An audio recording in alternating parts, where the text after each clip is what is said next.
Hi guys! Welcome back to my channel. I'm Chris. At ang topic natin ngayon ay isang mahalagang issue na krisis sa ating edukasyon. Nung time namin, hindi tinatanggap sa grade 1 kapag hindi pa marunong magbasa. So talagang pahirapan. Kaya nga nauso nun yung starter pack natin. Reading starter pack, yung Abacada, di ba? Tandaan niyo pa? Pero kasi ako noon, sa comics ako nag-umpisa. Mas gusto kong basahin yung comics kaysa dun sa Abacada. Tsaka uso pa yung song hits noon.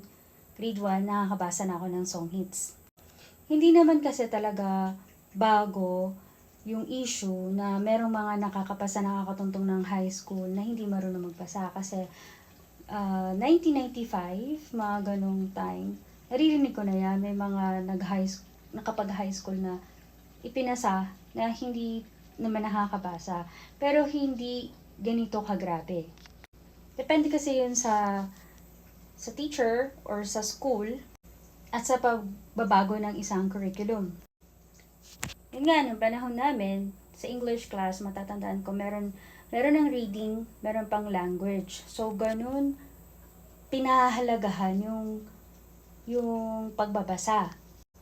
At bukod pa doon, kung maaalala nyo, ang mga palabas sa TV, yung mga TV programs, ay talagang educational.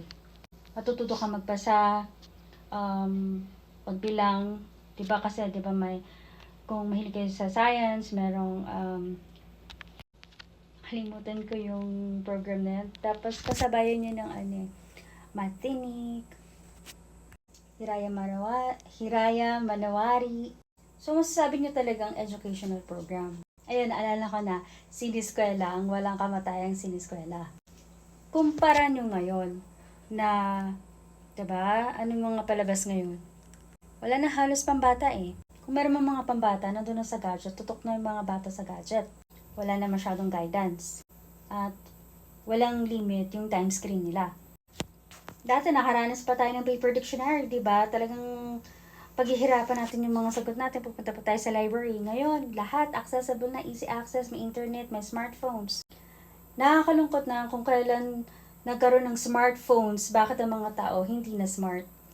So, ang opinion ko dito, opinion lang ha, dapat ang basic education, dun pa lang sa elementary, yun yung foundation, grade 1 pa lang, iniingatan na yan. Grade 1 pa lang, binabantayan na yan. Kung hindi naman talaga kayang magbasa, hindi nakakabasa, hindi nakakaunawa, huwag munang ipasa. Kasi mas masakit yung pumasa sa awa kaysa ipinasa yung grado. Tapos sa bandang huli, may iwanan kang nakatungangan. So, ayun lang. Hanggang sa uli. If you like this video, don't forget to subscribe to my YouTube channel and don't forget to follow me on TikTok. Bye!